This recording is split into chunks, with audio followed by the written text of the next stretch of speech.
자, 오늘은 이제 12장을 뛰어넘어서 12장 1절로 6절까지는 이스라엘 백성들이 모압 평지에서 이제 이르기 전에 그 요단강 동쪽, 그래서 그 헤스본과 바산을 정복하고 난 다음에 루벤과 므낫세와 갓의 반지파에게 루벤과 갓과 므낫세 반지파에게 주기로 약속을 했는데 그것이 그들에게 주어졌다는 것이 기록되어 있습니다. 그리고 이제 12장 7절로 24절에 보면 바로 여호수아의 인도 아래서 정복했던 31명의 왕이 있으니까 성읍이 있겠지요.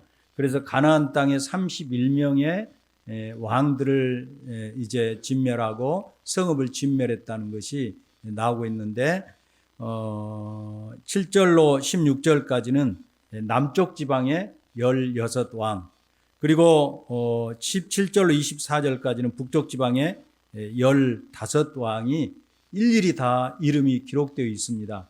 이름이 기록되어 있다는 것은 무엇입니까? 이게 종교적으로 꾸며낸 그런 얘기가 아니라 실제 사건이었다는 것이 바로 증명되고 있는 것이죠.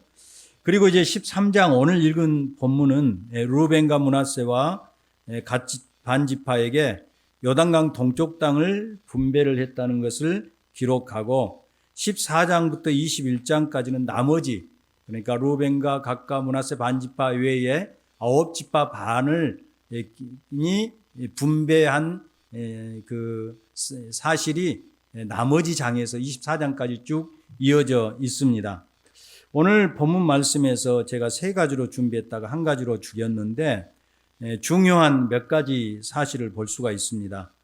13장 1절, 오늘 1절 말씀에 보면 여호수아가 나이가 많아 늙음에 여호와께서 그에게 이르시되 너는 나이가 많아 늙었고 얻을 땅이 뭐라고 했습니까? 매우 많이 남아있다, 이렇게 말씀하고 있습니다. 우리가 11장에서 이미 살펴봤는데 11장 23절에 보면 이스라엘 지파의 구분을 따라 기업을 주매 그 땅에 무엇이 그쳤더라? 전쟁이 그쳤더라, 이렇게 말씀하고 있습니다. 그쳤더라는 말은 무슨 의미라고 그랬죠? 원문에서 보면 안식을 주셨다, 쉼을 주셨다. 그래서 어떤 성경에는 그 땅으로부터 전쟁이 끝나고 하나님께서 평화를 주셨다, 이렇게 번역한 성경도 있습니다.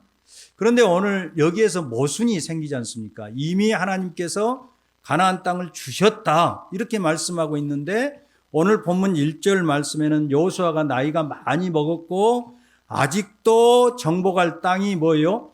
많이 남아있다, 이렇게 말씀하고 있는 것입니다. 이게 도무지 왜 그렇게 기록하고 있는가 하는 것입니다. 왜 아직도 남아있는 땅이 많이 있다고 말하면서 한편으로는 하나님께서 다 정복한 땅을 이스라엘 백성들에게 그 기업으로 분배했다, 이렇게 과거형으로 완료형으로 표현하고 있는가 하는 것입니다. 우리가 여러 번 생각을 해봤지만 가나안 땅은 우리 그 일반적인 전쟁과 성격이 전혀 다른 것이죠. 일반적인 전쟁은 영토 확보를 위한 전쟁이죠. 우리 징기스칸이 중국을 거쳐서 저 유럽까지, 서유럽까지 넘어가는 것도 영토를 확장하기 위해서 그러고, 알렉산더가 이제 마게도냐부터 시작해서 헬라 세계와 그다음에 유럽을 정복하는 것도 영토 확장을 위해서 그러고, 나폴레옹이 프랑스 혁명 이후에 영웅처럼 등장해서 정복 전쟁을 한 것도 역시 무엇 때문입니까? 영토를 확장하기 위해서 하는 전쟁입니다. 그런데 가나안 땅의 정복은 영토를 확장하는 전쟁이 아니라 하나님께서 이미 아브라함에게 무엇으로 주셨습니까? 기업으로 주셨다고 말씀하고 있습니다. 물론 기업이란 말이 소유지만 이 기업은 하나님의 기업이라는 겁니다. 그래서 가나안 땅을 진멸하라고 말씀하신 이유는 뭐라고 그랬어요? 이제 가나안의 거짓된 우상의 문화를 모두 다 소거한 다음에 성막 중심에, 성막은 누가 거하시는 곳이죠? 하나님이 거하시는 곳이죠. 하나님 중심의 거룩하신 문화를 건설하기 위해서, 그래서 이스라엘 백성들이 언약 백성으로서 제사장 나라로서 사명을 감당하기 위해서 가나안 땅을 정복하는 것입니다. 그런데 정복되지 않는 땅이 아직도 많이 남았다는 것은 무슨 얘기입니까? 이스라엘 백성들이 계속해서 가나안 땅의 분배를 받은 땅에서 각자가 가나안의 거짓 문화들과 투쟁하고 싸워서 하나님의 거룩하신 문화들로 그것을 물리적인 것과 함께, 그래서 이스라엘의 전쟁은 홀리워, 성전, 거룩할 성자, 전쟁 전자 써서 홀리워, 영어로는 거룩한 전쟁이라고 얘기하는 거죠. 물론 지금은 이 거룩한 전쟁, 물리적인 전쟁이 없다는 것을 이미 제가 말씀을 드렸죠. 자, 그래서 하나님 중심의 거룩한 문화를 세워갈, 그러니까 이스라엘 백성들에게 한꺼번에 가나안 땅을 완전히 주신 것이 아니라 계속해서 우리는 하나님께 사명을 받았다. 무슨 사명입니까? 이 가나안 땅의 우상으로 점철된, 죄악으로 점철된 거짓된 문화를 다 소개하고, 다 소멸하고, 제거하고, 하나님이 원하시는 거룩하신 문화, 하나님이 다스리는, 하나님이 통치하시는 그 하나님의 나라를 이루기 위해서 우리가 계속적으로 투쟁해야 된다. 그때 하나님께서 어떻게 하시겠다고 말씀하고 있습니까? 오늘 6절 말씀해 보면, 내가 너는 6절입니다. 중반절 보면, 내가 그들을 이스라엘 자손 앞에서 쫓아, 감사합니다. 어느덧 이렇게 됐습니다. 쫓아내리니 너는 내가 명령한 대로 그 땅을 이스라엘에게 분배하여 기업이 되게 하라. 그러니까 하나님께서 여리고와 함께 하셨고, 그 다음에 아이성과 함께 하셨고, 남쪽 지방, 그 다음에 북쪽 연합군을 함께 하셔서 이기게 하셨던 것처럼 이 전쟁에서 내가 계속해서 너희의 후원자가 되고 사령관이 될 것이다. 신적인 전사가 될 것이다. 이렇게 말씀하고 있는 것이죠. 그러면 이스라엘 백성들은 이미 가나안 땅을 기업으로 받았지만 아직 아니라는 겁니다. 그래서 아직 아니, 이 긴장 사이에 있기 때문에 이스라엘 백성들은 계속해서 정복되지 않는 땅을 이제 정복하는, 정복이 물리적인 전쟁 정복도 있지만 바로 하나님의 나라를 세워갈 그런 사명이 있다는 것을 말씀하고 있습니다. 이 원리는 새 언약 백성 된 우리에게도 동일하다는 것이죠. 그래서 여러분 보세요. 우리가 예수 믿었다는 것은 무엇을 의미합니까? 예수 믿었다는 말과 영생을 얻었다는 말은 동일한 얘기입니다. 그리고 예수를 믿었다는 말과 하나님 나라의 백성이 되었고 하나님 나라가 우리의 것이 되었다는 말도 동일한 말입니다. 예수를 믿고 부활의 생명을 받고 천국 백성이 되었다는 말도 구원의 여러 가지 다른 양상들을 얘기하는 것입니다. 그래서 여러분과 제가 예수를 믿으면 에베소서 1장 말씀처럼 하나님께서 여러분과 저를 언제 선택했다고요? 창세전에 그리스도 예수 안에서 선택하셨다. 우리의 의지와 우리의 노력과 우리의 선행이 아니죠. 하나님께서 일방적인 사랑으로 그리스도 예수 안에서 그의 아들이 되고 거룩하고 흠이 없는 백성이 되게 하시려고 우리를 선택했다고 말씀하시고, 선택한 우리를 구속하시기 위해서 친히 육신을 입고 이 땅에 오셔서 보배로운 피를 흘려주심으로 우리를 죄악 가운데서 구원 혹은 속량하셔서 속죄하셔서 하나님의 백성 삼으시고, 그리고 우리에게 영원한 기업을 주셨는데 이 기업의 보증이 누가 되신다고요? 성령이 되신다. 이렇게 말씀하고 있습니다. 그러니까 우리가 이 땅에 있지만 우리는 이미 영생을 얻었고, 이 영생이 장차 죽어서 이루어지는 것이나 주님 오실 때 이루어지는 것이나 이미 우리 안에 그리스도의 부활의 생명이 있다는 것입니다. 또 우리의 시민권은 어디에 있는지라? 하늘에 있는지라 빌립보서에 이렇게 말씀하고 있습니다. 우리는 이 땅에 대한민국 주민등록증을 가지고 살고 있지만 실제 시민권은 하늘에 있는 하나님의 백성으로서 하늘 시민으로서 살고 있다고 말씀하고 있고, 장차 줄 그 하나님의 나라를 기업을 하고 표현하고 있고, 우리가 예수 그리스도의 영이신 성령을 받음으로 하나님을 아빠 아버지라고 부를 뿐만 아니라 장차 받을 그 기업, 완성될 하나님 나라를 상속으로 받을 상속자 후사가 되었다고 말씀하고 있습니다. 이 기업은 어떤 기업입니까? 베드로 사도는 이 기업에 대해서 말하기를 내가 이렇게 말씀하고 있습니다. 썩지 않고 더럽혀지지 않고 쇠하지 아니하는 유업을 잊게 하시나니 곧 너희를 위하여 어디에 간직된 것이라? 하늘에 간직된 것이라. 이렇게 말씀하고 있습니다.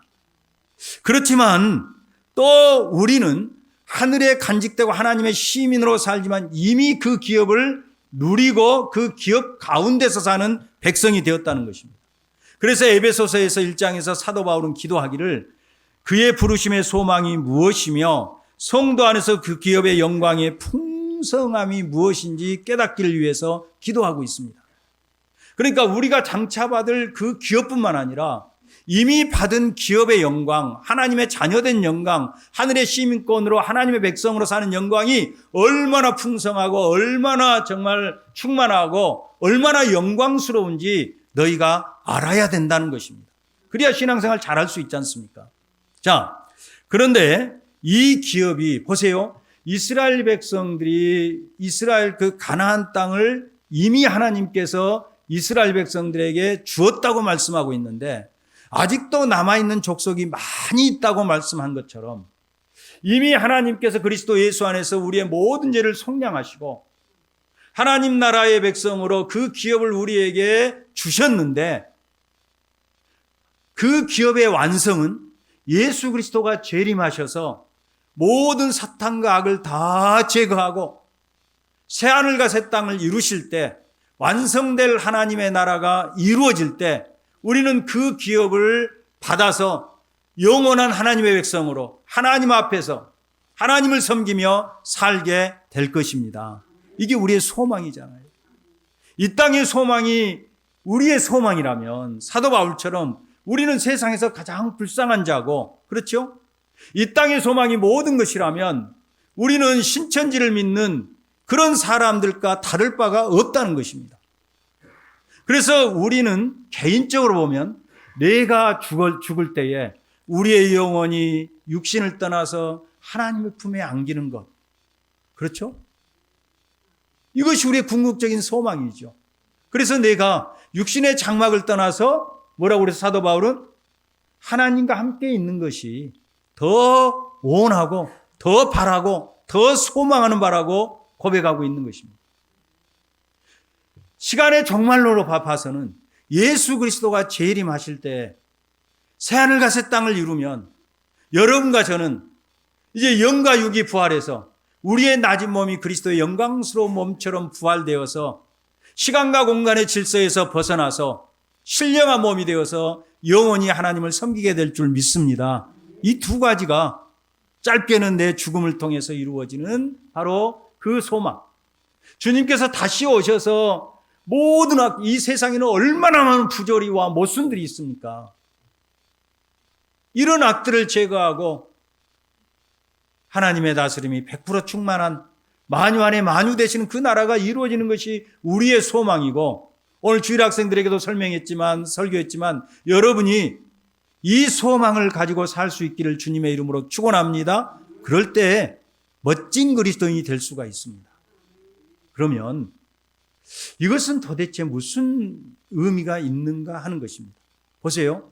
이스라엘 백성들이 가나안 땅을 분배받고 각 분배받은 서쪽 9지파 반이 각 분배지로 돌아가서 계속해서 무엇을 해야 됩니까? 정복 전쟁을 수행해야 됩니다. 그들의 문화를, 그들이 가지고 있는 우상의 거짓된 문화를 다 진멸하고 하나님이 다스리고 하나님의 거룩하신 나라의 법이 실천되는 성막 중심의 문화가 건설되는 그 나라를 세워야 하는 것처럼 예수 그리스도가 오셔서 구속을 이루시고 그리스도의 부활로 말미암아서 그 부활의 빛 가운데 세상을 다시 창조하셨지만 여전히 이 세상은 누가 가짜 악노릇합니까? 사탄이 가짜 악노릇하고 있습니다. 예수 그리스도의 십자가로 사탄의 권세가 이제 짓밟혀지고 사탄의 머리가 짓이겨졌지만 사탄은 여전히 공중 권세 잡은 자로서 가짜 왕노릇 세상에 하면서 하나님께서 만드신 창조의 질서를 로마서 1장에 말씀한 대로 순리를 무엇으로 바꾼다고요? 바꿀 역자, 영리로 바꾸어 버리는 겁니다. 그래서 하나님의 창조의 목적, 하나님께서 만드신 창조의 아름다움, 창조의 선을 다 뒤틀리고 왜곡시키고, 그래서 뒤틀리고 왜곡시키고 이지러지게 만든 것을 정상인 것처럼 사람들에게 심어주고, 사람들이 그것을 추구하면서 살 수 있도록 사람들을 준동하고 부패된 본성을 격동시키는 것입니다. 자, 그러면 여기서 여러분과 저의 사명이 나오는 겁니다. 여러분과 저의 사명은 교회 안에서만 충성하다가 하나님 앞에 가는 것이 사명, 이게 1차적인 사명, 가장 중요한 사명인데, 더 중요한 사명은 무엇입니까?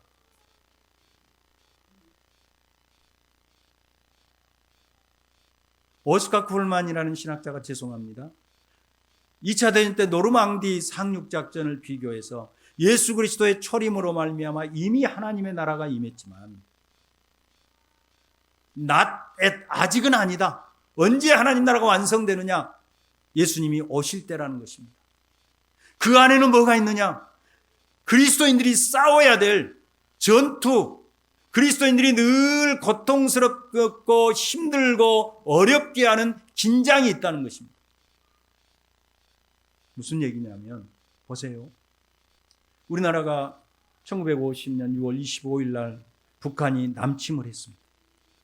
단숨에 탱크를 앞세우고 몰고 부산까지 내려갔습니다. 여러분 안심하십시오. 끝까지 함께 하겠습니다. 혹 한강 다리를 건너서 도망가신 분이 이승만 대통령 아닙니까? 부산까지. 그런데 유엔군이 왔어요. 유엔군이 와서 메가다가 사령관이었는데 북한군을 몰아내기 위해서 많은 사람들이 반대했는데 노르망디 상륙작전처럼 뭘 했어요? 인천 상륙작전을 감행했습니다. 그래서 인천으로 누구도 생각하지 못했는데 상륙을 해가지고 완전히 적들을 포위시켰습니다. 이게 뭐라고 말하냐면 D-Day라고 얘기를 합니다. 승리를 위한 날, 승리를 위한 출발점입니다. 그런데 승리는 아니에요. 승리는 언제 이루어집니까? 서울이 수복이 되고 중앙청의 태극기가 개항될 때에 승리가 이루어지는 겁니다. 그러면 인천 상륙작전에서 9월 28일 서울이 수복될 때까지 이 안에서는 치열한 전투가 일어나는 거예요. 적들을, 잔존 세력들을 다 괴멸시켜야 됩니다. 이스라엘 백성들이 가나안 땅을 아직 분배되었다고 말하지만 분배된 땅에서 아직도 남아있는 잔존 세력을 괴멸시키듯이 여러분과 제가 예수 그리스도로 말미암아 하나님 나라가 이미 이 땅에 임했고, 여러분과 제가 영생을 받고 하나님의 백성이 되었고, 장차가 될 기업을 이미 받아서 누리는 자가 되었는데, 주님 오실 때 승리의 날까지 우리가 해야 될 일은 무엇이냐? 계속되는 영적인 전투를 해야 된다는 것입니다. 이게 우리의 사명이에요. 그런데 이것이 지난번에 말한 것처럼 우리의 옛사람, 새사람, 우리가 옛사람을 죽이고 우리 안에 있는 우리 하나님께 주신 새로운 성품, 새로운 피조물이 되어서 하나님의 거룩하신 정신을 따라 사는 새사람으로 사는 것뿐만 아니라 모든 삶의 영역이 그렇다는 겁니다. 그래서 여러분, 그리스도인들의 사명은 내가, 첫째는 거룩한 성전에 대해서 말씀드린 대로 우리 안에 있는 옛사람을 죽여야 됩니다. 그래서 내 자신이 철저하게 하나님의 다스림과 통치를 받아야 됩니다. 하나님을 본받은 자가 되고 하나님을 닮는 자가 되어야 됩니다. 그리스도의 이미테이터가 되어야 됩니다. 그런데 이것으로 끝나는 것이 아니라는 사실입니다. 사랑하는 성도 여러분, 이 세상은 말씀드린 대로 아직도 사탄이 공중 권세 잡은 자 불순종의 아들들 가운데 역사하는 영으로서 모든 삶의 현장에서 영리를 무엇으로, 순리를 뭘로 바꾼다고요? 영리로 바꾸거든요. 가정이라는 현장을 살펴봅시다. 가정은 하나님께서 왜 주셨습니까? 하나님의 거룩한 통치를 받고, 남편은 아내를 사랑하고 아내는 남편을 언약의 머리로 알아서 순종하고, 자녀들을 하나님의 백성으로 양육하기 위해서, 하나님의 백성으로 생산해서 길러내기 위해서 하나님께서 가정을 최초로 세운 것입니다. 그런데 그리스도인들 가정조차도 참으로 망가진 가정들이 얼마나 많은지 알 수가 없습니다. 사탄은 우리의 가정을 파괴시킵니다. 남편은 거룩한 손을 들어서 가정을 위해서, 가정의 제사장으로 위해서 기도를 해야 되고 가정을 믿음으로 세워야 되는데 그렇지 못한 가정들이 너무 많이 있습니다. 아내는 남편이 유능하고 잘 벌어다주고 남편이 똑똑하고 남편이 아주 냉철한 판단력으로 무슨 일을 할 때마다 적중하기 때문에 남편을 존중하고 남편의 말에 순종하는 것이 아니라 남편이 못나고 남편이 부족하고 남편이 연약하고 그래서 아내가 대신 밥벌이를 해야 돼도 하나님께서 언약의 머리로 주셨기 때문에 남편에게 순종하고 복종해야 되는데 그러지 못할 가정들이 너무 부부들이 많지 않습니까? 그러면 우리는 어떻게 해야 됩니까? 정말 하나님의 창조의 질서를 따라 그리스도께서 구속하셨기 때문에 남편은 내가 그냥 교회에 와서 예수 믿고 직분자로서 참으로 교회 안에서 충성하는 것으로 그치는 것이 아니라 가정을 믿음으로 세우기 위해서 제사장적인 헌신과 제사장적인 섬김이 있어야 된다는 것입니다. 그리고 아내를 사랑하되 그리스도께서 교회를 위해서 자신의 목숨을 주신 것처럼 그렇게 아내를 힘들고 어렵지만 아내가 밥 먹을 때마다 그냥 밥을 줄줄 흐르면서 먹어도 그거 집어넣어주면서 사랑해야 됩니다. 남편이 아무리 무능하고 꼴보기 싫고 다른 데 내놓으면 왜 이렇게 못 낳는지 우리 여기 계신 남편들은 다 잘난 줄 믿습니다. 그래도 남편을 언약의 머리로 알아서 존중하고 순종하는 것입니다. 이게요, 거대한 것 같고 또 한편으로 보면 별것 아닌 것 같고 그렇지만 이 질서가 세워지는 것이 바로 영적인 전쟁의 수행이라는 겁니다. 이 질서를 세워가기 위해서 얼마나 피나는 노력이 있겠습니까? 남편이 아내를 그리스도께서 자신의 목숨을 교회를 위해서 주신 것 같이 사랑하려면 자기 희생이 없이는 되지 않습니다. 여자분들이 되게 촉이 뛰어나잖아요. 그렇죠? 내 말만 들어. 나는 요즘에 왜 여자분들이 아내 말만 들으면 가정이 평안하고 아내 말만 들으면 그러지 아내 말만 들으면 다툴 일이 없으니까 평안하겠지. 그게 아니죠. 남편을 언약의 머리로 알아서 항상 남편이 하자는 대로 그리고 남편이 하는 일이 잘못됐어도 무릎 꿇고 하나님 앞에 기도하고 온유함과 겸손함으로 남편에게 현수관 여인처럼 권면해서 세워주는 거예요. 그렇게 해서 나가는 것이 부부고 그걸 그렇게 해서 이루는 것이 가정이고 그런 가정이 될 때에 자녀들도 또 그렇게 아름다운 모습으로 가정을 이루어서 살게 되는 겁니다. 여러분, 교회요. 교회라고 다 거룩한 게 아니에요. 왜 사람들이 교회를 떠납니까? 처음에 교회는 다 날개 달린 천사들만 있는 줄 알고 왔다가 처음에는 사랑합니다, 좋아합니다, 당신을 존경합니다, 있는 것도 퍼다주고 교인 만들려고 시간이 지나니까 서로 다투고 싸우고 누구 편대라 전화하고 여러분 교회도 얼마든지 세상보다 더 취해질 수 있는 것이 교회입니다. 지금 그런 모습들이 너무 많이 드러나고 있지 않습니까? 교회도 영적인 전쟁의 현장이에요.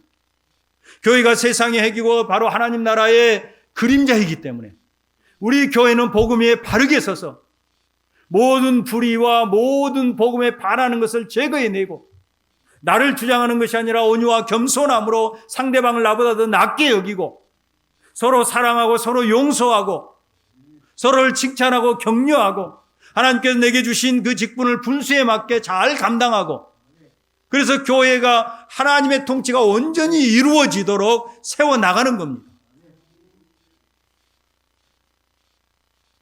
교회가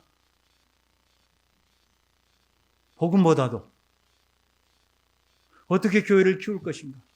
우리는 다 물리적인 힘, 사이즈에 포로가 된 사람 아닙니까? 배우자를 고를 때도 그 사람 연봉이 얼마입니까?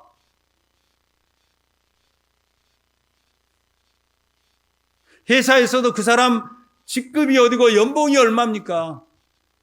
이 물리적인 힘의 질서가 교회 안에서도 작동이 된다는 겁니다. 그래서 교회도 얼마나 모이느냐, 얼마나 큰 건물을 가지고 있느냐, 얼마나 유력한 사람이 있느냐, 이런 교회가 하나님께서 살아계신 교회라고 생각을 합니다. 그러니까 교회가 복음을 떠나서 모든 프로그램을 동원하고 무브먼트를 동원하고 엔터테이너적이고 매니지먼트 경영 전략적인 방법을 세워서 교회를 키우고 다른 교회 다니는 사람도 우리 교회 와라 다 끌고 가고 큰 교회가 들어서면 주변에 작은 교회는 전부 소멸되는 겁니다. 제가 어렸을 때 그때는 다 서울로 가는 시절 아닙니까? 중학교 졸업하고 초등학교 졸업할 때 서울로 올라갑니다. 목사님에게 찾아옵니다. 첫째는 장로교 소개해 주십시오. 두 번째는 뭐요? 개척교회 소개해 주십시오. 내가 가서 헌신하겠습니다. 지금은 작은 교회에서 어디로 이사 가면 아이고 잘됐다. 이번 기회에 어디로 가야 되겠다? 큰 교회로 가야 되겠다. 크면 뭐가 있는 줄 알아. 왜? 복음 선포와 아무런 관계가 없습니다. 정말 안타까운 일이에요. 교회는 이런 것과 싸워야 돼요. 복음을 붙들어야 돼요. 서머나 교회와 빌라델피아 교회가 매우 작은 교회였지만 주님의 칭찬을 받을 수 있는 것은 복음에 충성했기 때문에 그렇습니다. 교회 안에서도 이 전쟁이 있습니다. 기억하시기 바랍니다. 여러분, 세상의 예술은 어떻습니까? 하나님께서 타락한 인간에게 가장 아름답게 주신 선물이 예술이에요. 그런데 이 예술이 예설이 되어버리고 이 예술이 정체를 알 수 없게 되었습니다. 시와 소설이 자극적이고 그림이 이게 그림인지 흑인상파를 거쳐가면서 그 다음에 추상파와 그 다음에 전위예술이 등장했습니다. 제가 유튜브에서 음악을 좋아하기 때문에 늘 음악을 이렇게 잘 듣는데 갑자기 하나가 떴어요. 속옷을 입고 피아노를 치고 있는 거예요. 이렇게 건반을. 속옷을 다 들어놓고 막 깜짝 놀랐는데 혼자 있어도 누가 보지도 않는데 부끄러워가지고 얼른 닫았어요. 그래서 인터넷으로 그 사람 이름을 쳐봤어요. 이혜인이어서 이 사람 시인인데 신부 아니 뭐죠 그 천주교 수녀님 이름이 똑같더라고. 그런데 여배우더라고요. 그런데 한 10년 동안 도무지 이렇게 대중 앞에 서지 못하는 거예요. 그래서 생각이 되는 것이 속옷만 입고 피아노 치니까 구독자가 100만이고 우리 교회 구독자는 19명이에요. 100만이고 600만이 뷰가 됐는데 저도 그 사람 중에 한 사람이 됐습니다. 여러분 정말 건반을 두드리는 그 음악을 감상하겠습니까? 다른 걸 감상하겠습니까? 자극적이고 유격적이고 정욕적인 것 아니면 이 예술이 발붙일 상업적이 아니면 그게 성이 상업화되어 갔기 때문에 상업적이 아니면 순리를 사탄은 완전히 영리로 바꾸고 그것이 마치 정당한 것처럼. 그런데 우리 그리스도인들이 예술가가 되면 어떻게 해야 됩니까? 하나님이라는 말이 들어가지 않아도 하나님께 주신 순수한 그 마음들, 아름다운 것들, 그런 것들을 그려내는, 그런 것들을 펼치는, 그런 것들을 드라마로 쓰고 각본으로 쓰고 뮤지컬로 만들고 그런 것들을 찾고 가는 고전파나 바로크 음악가나 중세의 그런 음악들은 그 사람들이 예수를 믿지 않았어도 그 자체가 정말 아름다운 조화를 이루고 있어요. 근데 지금 음악을 들으면 도대체 이게 음악인지 무슨 소음인지를 분간할 수가 없는 것입니다. 성도 마찬가지입니다. 하나님께서 남녀의 구별을 주셨습니다. 그런데 요즘에 자유라는 이름으로 인권이라는 이름으로 남성이 여성이 되고 젠더가 서로 트랜스 바뀌는 경향이 있고 남자가 남자끼리 여자가 여자끼리 연애를 하고 가정을 이루어도 허용하자고 하는 것입니다. 모든 세상의 영역들이 이렇게 순리가 영리로 바꾸어 버렸던 것입니다.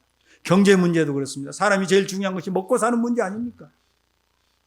옛날부터 정말 훌륭한 임금은 백성들이 굶지 않고 살도록 하는 것이 훌륭한 임금이 되는 거예요. 중국 사람들이 어떻게 땅을 그렇게 추앙하는 것이 그렇게 굶었는데 그래도 최소한 굶음에서 해방시켜 주었다고 모택동을 그렇게 좋아하는 거예요. 심지어 신으로 모시는 거예요. 그런데 여러분, 경제 문제가 어떻습니까? 신명기에 나와 있는 말씀처럼 부자, 가난한 사람은 항상 우리와 함께 있습니다. 이 말은 이 빈부의 격차를 해결하지 못한다는 얘기예요. 그래서 사람들은 이 빈부의 격차를 해결하려면 모든 사람들이 일을 하고 똑같이 나누면 되지 않겠는가. 그래서 만든 것이 뭐예요? 공산주의. 피해 혁명을 통해서 공산주의를 만들었지만 사람이 그렇습니까? 똑같이 받으니까 일을 해요, 안 해요? 일을 안 하니까 생산성이 낮아지는 거예요. 그 독재자들은 더 큰 권력을 가지고 이율 배반적으로 자기 자신의 권력을 유지하기 위해서 수단과 방법을 가리지 않고 부패한 거예요. 그래서 결국 공산주의가 무너졌죠. 자본주의는 어떻습니까? 자본주의는 말하자면 경제의 자유를 주자는 얘기예요. 그런데 자본주의를 내보니까 있는 사람만 더 있는 거예요. 그래서 수정자본주의, 그래서 국가가 적당히 개입해서 대기업을 견제하고 세금을 내게 만들고 가난한 사람의 복지를 향상시키고 그렇게 하다 보니까 있는 사람들이 못 견디는 거예요.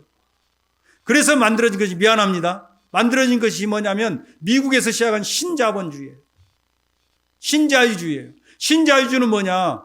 정부가 간섭하지 말라. 작은 정부. 그래서 이명박 정부 때 뭐라 했어요? 프렌들리 기업 했지 않습니까?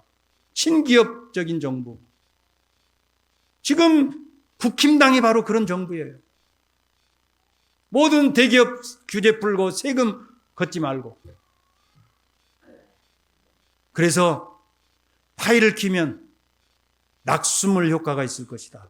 그래서 그것이 경제가 아래로 흘러서 없는 사람도 다 같이 잘 살게 될 것이다. 그렇습니까? 안 그래요. 그래서 토마스 홉스라는 사람은 만인에 대한 만인의 투쟁, 정글 법칙, 사람은 늑대예요. 있으면 더 가지고 싶고, 있다고 해서 노동자들 책임집니까?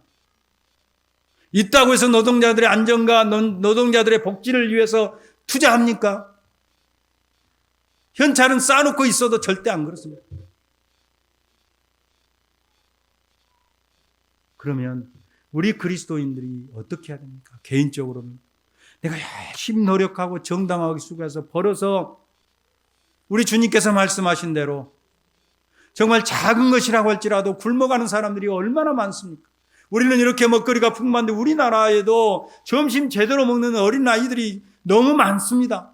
세이버 칠드런 같은데 우리가 기부를 하고 단돈 5천 원이라도, 군 네이버스 같은데, 그리고 전쟁으로 기아로 3분의 2 이상이 굶어가고 있는데 이런 자들을 위해서 NGO를 통해서 우리가 돕는 것입니다. 나만 위해 사는 게 아니에요. 선을 펴는 거예요. 전쟁으로 대해서 난민이 된 사람을 위해서 단돈 1,000원이라도 돕는 것입니다. 이게 그리스도인의 경제가 아니에요. 그리고 내가 경제학자가 되면 어떻게 하면 이 모순과 부패의 덩어리 속에서 있는 사람만 계속 가지고 그러지 않습니까? 정부에서 규제하지 않으면요, 결국 돈을 벌어요. 없는 사람은 항상 가난하게 되어 있어요. 그래서 우리나라의 계층 격차가 더 심해지는 거예요. 어떻게 그걸 실천할 수 있는 그런 학문적인 방법을 연구할 것인가? 내가 경제 관료가 되면 어떻게 해서 없는 사람도 자기 삶을 살 수 있도록 그 사람의 삶을 보장해 줄 수 있는가? 제가 지금 무슨 말을 하려고 하냐면 어려운 경제 강의 아니에요. 이건 다 쉬운 얘기예요. 주께서 재림하셔서 새하늘과 새 땅이 이루어지면 모든 것이 평준화될 줄 믿습니다. 거기에 잘 사는 사람, 못 사는 사람 없어요. 모두가 다 하나님 앞에서 하나님의 영광을 누리며 그 하나님의 영광이, 하나님의 누림이, 부요함이 되는 거예요. 그런데 이 세상에는 주님 오실 때까지 여전히 정복되지 않는 사탄이 왕노릇하는 그런 세상에서 여러분과 제가 살고 있다는 거예요. 그러면 제가 오늘 말씀드리고 싶은 것은 무엇입니까? 우리가 단지 내 신앙 지키는 것으로 끝나는 것이 아니라, 교회 안에서만 신앙생활하는 것이 아니라 한 걸음 나가면 다가 아닙니까? 밖은 내가 살고 있는 삶의 영역이 아닙니까? 그 영역에서 예수님의 통치를 받고 사는 겁니다. 하나님의 다스림을 받고 사는 것입니다. 그러면 하나님 나라가 이루어지는 것입니다. 교회 생활 따로 있고 세상 생활 따로 있는 것이 아니라는 것입니다. 오늘 본문에서 보여주는 것이 그것이에요. 가나안 땅을 이미 분배했지만 아직도 정복할 땅이 많다는 것입니다. 우리에게 아직도 정복할 땅이 너무나도 많이 있습니다. 사랑하는 성도 여러분, 여러분과 제가 일주일 동안 살면서 교회 밖에 나가는 세상입니다. 그 세상은 어떤 세상입니까? 여전히 사단이 공중 권세 잡은 자가 불순종의 아들들 가운데 역사하는 그 어둠의 영들의 역사가 주관하는 세상입니다. 이 세상에서 그런 세상의 질서를 따라 사는 것이 아니라 하나님 나라의 질서를 따라 살 수 있기를 주님의 이름으로 축원합니다. 그렇게 노력해야 돼. 그래야 그리스도인의 진가가 비로소 거기에서 나타나고 거기에서 하나님 나라가 세워지고 그것을 통해서 하나님께서 영광을 받으십니다. 그러시려고 여러분과 저를 구원해 주신 줄 믿습니다. 그래서 하나님께서 우리의 생명을 부르시는 날까지, 예수 그리스도께서 오셔서 새하늘 같은 땅을 이루시는 그날까지 하나님이 함께 하심을 믿고 어떤 영역에 가든지 무엇을 하든지 내 칼에 참으로 내 칼을 꽂지 않고 이 영적인 검을 들어서 세상을 하나하나 정복하는, 세상을 하나하나 진멸하는 여러분과 제가 될 수 있기를 주님의 이름으로 축원합니다. 축원합니다.